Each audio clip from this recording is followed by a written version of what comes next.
Happy morning students. நம்ம last classல renewable or non-conventional energy of resources conventional energy of resources பார்த்தோம். இன்னைக்கு இந்த கிளாஸ்ல என்ன பார்க்க போறோம்னா industries agro based industry cotton textiles industries cotton textile industries plus jute industries silk industries sugar industry automobile industry iron and steel industry paper industry iron and steel industry automobile software industry இதெல்லாம் பார்க்க போறோம் software industries it refers to the activities which converts the raw material into finished product. This sector is called as the value addition sector. On the basis of draw the sources of raw material from agricultural sector the following agro based industry in forest industries. It refers to the activities based converts the raw material into finished product. The sector is called the value addition sector.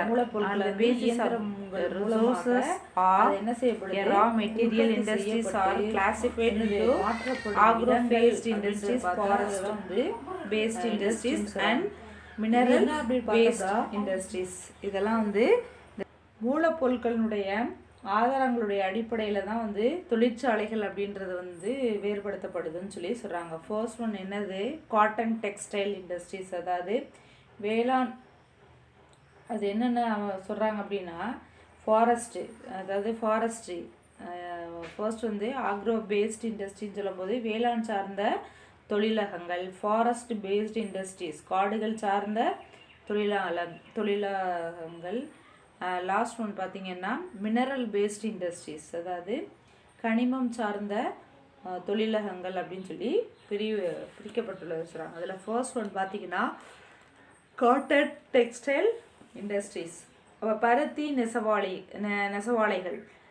Textile is the broad term which includes the cotton, jute, wool, woolen, silk and synthetic bifill textiles. This sector in India with 3,400 textiles mill with installed capacity of more than 50 million spindles and 42,000 rooters is the second largest in the world அப்படின்னு சொல்கிறாங்க. அதாவது பருத்தி நெசவாளிகள் அப்படின்னு சொல்லும்போது பருத்தி, சணில், கம்பளி, பட்டு மற்றும் இயற்கை இலை இதெல்லாம் உள்ளடக்கியதுன்னு சொல்கிறாங்க. அப்போ 50 மில்லியனுக்கு மேலான அந்த நூற்பு கருவிகளும் 88,42,000 அந்த சுழல், இந்த ராட்டினமாக இருக்கும்ல அந்த சுழலிகளையும் 3,400 நெசவாலைகளோட இந்தியா இந்த துறையில் உலகிலேயே 2வது இடத்தை பெற்றிருக்குதுன்னு சொல்கிறாங்க. நூற்கும் ஆலைகள். அப்போ பாரம்பரிய தொழில்கள் அப்படின்னு சொல்லும்போது எதை சொல்கிறோம் அப்படின்னா கைத்தறியும் கைராட்டை அப்படின்னு சொல்கிறாங்கல்ல, அந்த traditional sector like handlooms, handicrafts and small power loom units are the biggest sources of employment for millions of people in rural and semi-urban areas அப்படின்னு சொல்கிறாங்க. அப்போ பாரம்பரிய தொழில்களான அந்த கைத்தறி, கைவினை பொருட்கள், சிறிய விசைத்தறி இதெல்லாம் லட்சக்கணக்கான கிராமப்புற மக்களும் புறநகர் மக்களுக்கு வேலை வாய்ப்பு அளிக்கக்கூடிய ஆதாரங்களாக உள்ளதுன்னு சொல்கிறாங்க. Textile industries contributes about 7% of industrial output, 2% of Indian GDP and 15% of the country's export earning. அதாவது என்ன சொல்கிறாங்க, 7% தொழிலக உற்பத்தியில் 7%, இந்தியாவில் உள்நாட்டு உற்பத்தியில் 2%, ஏற்றுமதி வருவாய் அப்படின்னு சொல்லும்போது 15% அதனுடைய பங்களிப்பை கொண்டுள்ளதுன்னு சொல்லி சொல்கிறாங்க. With over 45 million employees, the total employment in this industries is well over 25 million workers. At present, there are 1,719 textile mills in the country.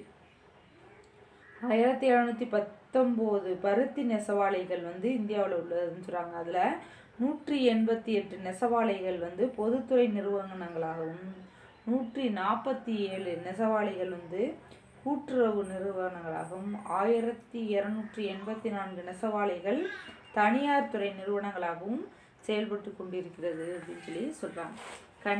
currently India is the third largest producer of cotton and has the largest loom arc and ring spinners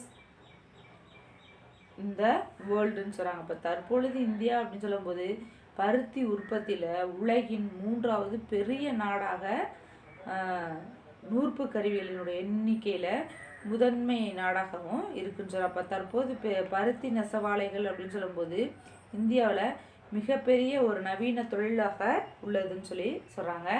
அதில் பார்த்திங்க அப்படின்னா about 60% of the industrial capital, 14% of India industrial production and over 20% of the industrial labor of the country are engaged in this industry ன்னு சொல்கிறாங்க. இப்போ 16% தொழிலக மூலதனத்துலையும் தொழிலக உற்பத்தி அப்படின்னு சொல்லும்போது 14%, இந்த அது மட்டும் இல்லாமல் தொழிலாளர்கள் அப்படின்னு சொல்லும்போது இந்த பணியில் அமர்த்தப்படாத டெக்ஸ்டைல் இண்டஸ்ட்ரின்னு சொல்லும்போது 20% வந்து தொழிலாளர்களை வந்து இந்த தொழிலகங்களில் பணியில் அமர்த்தப்படுதுன்னு சொல்கிறாங்க. அதனால தான் வந்து the higher concentration of textile mills is and around Mumbai makes it as Manchester of India அப்படின்னு சொல்கிறாங்க. இப்போ மும்பை மற்றும் அதன் புறநகர் பகுதி அப்படின்னு சொல்லும்போது பருத்தி ஆலைகள் அதிகமாக காணப்படுது. அதனால தான் வந்து மும்பை என்ன சொல்கிறாங்க, இந்தியாவின்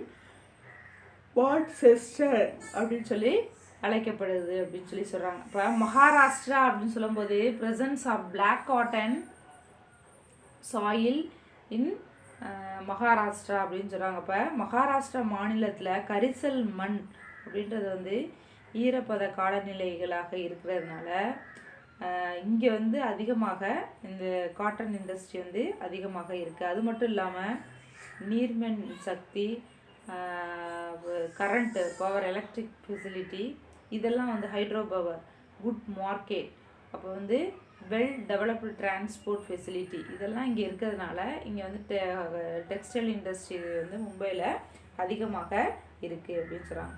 அது மட்டும் இல்லாமல் Tamil Nadu with 200 mills out of its 435 and called the Manchester of South India அப்படின்னு சொல்கிறாங்க. The major cotton textile industries are concerned in the states of Maharashtra, Gujarat, West Bengal, Uttar Pradesh and Tamil Nadu. அப்போ இதனால தான் வந்து கோயம்புத்தூரை என்ன சொல்கிறாங்க, தென்னிந்தியாவின் மான்செஸ்டர் என்று அழைக்கப்படுகிறது. இதில் 200 நெசவாலைகள் வந்து கோயம்புத்தூர் பகுதியில் இருக்குது. திருப்பூர், ஈரோடு, கரூர், சென்னை, திருநெல்வேலி, மதுரை, தூத்துக்குடி, சேலம், விருதுநகர் இந்த மாநிலங்கள்லாம் வந்து நிறைய மாநிலத்தில் உள்ள பிற முக்கிய நகரங்களில் இந்த நெசவாலைகள் அப்படின்றது வந்து அதிகமாக இருக்குது. நெக்ஸ்ட் பார்த்தீங்கன்னா jute industries. But jute is the என்னது low priced fibre used mainly for the making package materials like gunny bags. Today jute is blended with cotton and wool to produce textiles. This is the second important textile industry. India after cotton textiles, jute is the golden buffer which meets all the standard of goods backing with its natural, renewable, biodegradable and eco friendly ப்ராடக்ட்னு சொல்கிறாங்க. அப்போ சணல் அப்படின்னு சொல்லும்போது குறைவான விலையில் கிடைக்கக்கூடிய ஒரு இழைநார். இது என்ன அப்படின்னா சாக்கு பைகள், சிப்பங்கள், அப்புறம் பாக்ஸு இதெல்லாம் வந்து கட்டுறதுக்கு பருத்தி வந்து பருத்தி எந்த அளவுக்கு பயன்படுச்சோ அதே மாதிரி சணலும் பயன்படுதுன்னு சொல்கிறாங்க. அப்போ உலகில் மொத்த உற்பத்தி அப்படின்னு சொல்லும்போது இந்தியா மட்டும் வந்து 35% வந்து அதனுடைய பங்களிப்பு வந்து கொடுத்துருக்கு. அப்போ இந்தியாவினுடைய 2வது பெரிய நெசவாலை துறை அப்படின்னு சொல்லி பார்த்தீங்கன்னா இந்த சணல். அப்போ சணல் என்பது வந்து புதுப்பிக்கக்கூடிய, எளிதில் மக்கக்கூடிய, சுற்றுச்சூழலுக்கு உகந்ததாக இருக்கிறதுனால இதை என்ன சொல்கிறோம் அப்படின்னா கோல்டன் பைஃபர். அப்போ தங்க இலைநார் அப்படின்னு சொல்லி கோல்டன் ஃபைபர் அப்படின்னு சொல்லி சொல்கிறான். அப்போ இந்தியாவில் பார்த்தீங்க the first jute mill in India was established at the George Acland. அதாவது இந்தியாவில் முதல்ல சணல் ஆலை அப்படின்னு சொல்லும்போது ஆங்கிலேயரான ஜார்ஜ் ஆக்லாண்ட் என்பவர் மூலமாக 1854 by Englishman George Aglan. India tops in the production of raw jute and jute goods and second in the export of jute goods next to Bangladesh. அப்போ கல்கத்தாவுக்கு அருகால உள்ள ரிஷ்ரா, அந்த ரிஷ்ரா அப்படின்ற இடத்துல தான் வந்து என்ன செஞ்சாங்க, தொடங்கப்பட்டது. இந்தியாவில் வந்து சணல் உற்பத்தி வந்து முதல் இடத்திலும் சணல் பொருட்கள் உற்பத்தியில் வங்கதேசத்திற்கு அடுத்ததாக 2வது இடத்துல உள்ளது. அப்போ சணல் பைகள், கூடார துணிகள், அந்த தரை விரிப்பு, திரைச்சேலைகள், கயிறு, துணிகள், கால் மிதியடி போன்ற இதெல்லாம் வந்து தயாரிக்க பயன்படுது அப்படின்னு சொல்லி சொல்கிறாங்க. Hooghly river within the radius of 6 kilometers of Calcutta. இது எந்தெந்த பகுதிகளில் அதிகமாக கிடைக்கிது அப்படின்னு பார்த்தீங்கன்னா, ஹூக்ளி ஆற்றங்கரையில் உள்ள திட்டிகார், ஜகக்டட், பட்ச், ஹவுரா, பத்ரேஸ்வர், இந்த இடங்கள்லாம் வந்து அதிகமாக கிடைக்குதுன்னு சொல்கிறாங்க. இப்போ சணல் பொருட்கள் உற்பத்தி மையங்கள் அப்படின்னு சொல்லும்போது ஆந்திர பிரதேசம், பீகார், அஸ்ஸாம், உத்தரப்பிரதேஷ், சத்தீஸ்கர், ஒடிசா, இங்கெல்லாம் வந்து சணல் பொருட்கள் வந்து உற்பத்தி பொருட்களினுடைய பிற மாநிலங்களாக செயல்பட்டு கொண்டிருக்கிறது அப்படின்னு சொல்கிறாங்க. நெக்ஸ்ட் பார்த்தோம் அப்படின்னா silk industry. Silk has been well known for the production of silk. India is the second largest producer of raw silk, next only to China. அப்போ இந்தியா அப்படின்னு சொல்லும்போது ஆதி காலத்தில் பழங்காலத்தில் வந்து பட்டு உற்பத்திக்கு வந்து பெயர் போன இது எதுக்கு அடுத்தபடியாக அப்படின்னா சீனாவிற்கு அடுத்தபடியாக செகண்ட் இடத்துல வந்து இந்தியா தான் இருக்குது. பட்டு வளர்ப்பு தொழில் சார்ந்த தொழில்கள் சமுதாயத்தில் பின்தங்கியுள்ள மக்களுக்கு வந்து ஒரு வேலை வாய்ப்பை அளிப்பதாக இது வந்து இருக்குன்னு சொல்லி சொல்கிறாங்க. அப்போ அதில் பார்த்தீங்கன்னா employment to 7.56 million people make to weaker sections of the society ன்னு சொல்கிறாங்க. அப்போ 7.56 million மக்களுக்கு வேலை வாய்ப்பு அளிப்பதாக இருக்குன்னு சொல்லி சொல்கிறாங்க. அப்போ the Karnataka is the largest producer of silk with average 8,200 metric tons every year, which about 1/3 of total silk production of India. Karnataka மாநிலம் சொல்லும்போது ஒவ்வொரு ஆண்டும் 8,200 மெட்ரிக் டன் வந்து பட்டு உற்பத்தி செய்து நாட்டின் மொத்த உற்பத்தியில் 1/3 உற்பத்தி செய்து இந்தியாவினுடைய முதன்மை மாநிலமாக கர்நாடகா வந்து இருக்குன்னு சொல்கிறாங்க. மேற்கு வங்கம், ஜம்மு காஷ்மீர், பீகார், ஜார்க்கண்ட், சத்தீஸ்கர், உத்தரப்பிரதேசம், பஞ்சாப், அஸ்ஸாம், தமிழ்நாடு இந்த பகுதியில் வந்து பட்டு உற்பத்தியாளர்கள் அப்படின்றவங்க அதிகமாக இருக்காங்க. பட்டு துணிகள், பட்டு துண்டு, பட்டு ஆடைகள், பட்டு சேலைகள் இதெல்லாம் வந்து இந்தியா வந்து என்ன செஞ்சிட்ருக்கு, India export exclusively silk fabric, silk scraps, dress material and sarees export to the principal countries like Europe, USA, UK, Russia, Saudi Arabia, Kuwait and Singapore. இப்போ இந்தியா வந்து எந்தெந்த நாடுகளுக்கெல்லாம் ஏற்றுமதி செய்யுது அப்படின்னு பார்த்தீங்கன்னா அமெரிக்க ஐக்கிய நாடுகள், சவுதி அரேபியா, குவைத், சிங்கப்பூர் ஆகிய நாடுகளுக்கு வந்து ஏற்றுமதி செய்யப்படுகிறதுன்னு சொல்கிறாங்க. நெக்ஸ்ட் பார்த்தோம் அப்படின்னா சுகர் இண்டஸ்ட்ரீஸ், அதாவது சர்க்கரை தொழிற்சாலைகள். Sugar can be produced from sugarcane, sugar beets or any other crop with leaf sugar, cotton. In India, sugarcane is the main sources of sugar. At present, this is the second largest agro-based industry of India after cotton textiles. அடுத்தபடியாக India என்ன செஞ்சிருக்கு, 2வது பிளேஸில் வந்து sugar தயாரிப்பில் வந்து largest agro வேளாண் துறை சார்ந்த பொருட்கள் தயார் பண்ணுறதுல 2வது இடத்துல இருக்குது. நாட்டினுடைய கரும்பு அப்படின்னு சொல்லும்போது இந்த சர்க்கரை பொருட்கள், அதாவது இந்தியாவில் சர்க்கரை பெரும்பாலும் வந்து கரும்பிலிருந்து எடுக்கப்படுது. அப்போ பருத்தி நெசவு அந்த காட்டன் டெக்ஸ்டைலுக்கு அடுத்தபடியாக என்ன சொல்லியிருக்காங்க அப்படின்னா இந்த தொழிற்சாலை வந்து அதிகமாக இந்தியாவில் இருக்குது, 2வது இடத்துல வகிக்குதுன்னு சொல்கிறாங்க. அப்போ 2.86 lakh ஒர்க்கர்ஸ் வந்து இதில் ஒர்க் பண்ணுறாங்க, வேலைவாய்ப்பு வந்து அளிக்கப்படுது. Sugar industry is decentralized and located near the sugarcane growing areas as their weight losing and bulky to transport அப்படின்னு சொல்கிறாங்க. அப்போ கரும்பு அப்படின்னு சொல்லும்போது எளிதில் வந்து எடை இழக்கக்கூடிய தன்மையுடையது, அதனால் போக்குவரத்திற்கு அதிக எடை கொண்டதாக உள்ளதுனால இந்த தொழிற்சாலைகள் வந்து கரும்பு பயிரிடும் பகுதிகளுக்கு அருகாமையிலேயே வந்து அமைந்துள்ளது அப்படின்னு சொல்லி சொல்கிறாங்க. அப்போ Uttar Pradesh is the largest producer of producing about 50% of the country. நாட்டினுடைய மொத்த உற்பத்தி, சர்க்கரை உற்பத்தி அப்படின்னு சொல்லும்போது உத்தரப்பிரதேசம் அப்படின்னு சொல்லும்போது 50% வந்து என்ன செய்யுது, முதலிடத்தை 50% வந்து உத்தரப்பிரதேசத்துலேயே வந்து தயார் பண்ணுறாங்க. Total other major producer are Maharashtra, Uttar Pradesh, Karnataka, Andhra Pradesh, Tamil Nadu, Bihar, Punjab, Gujarat, Haryana and Madhya Pradesh states.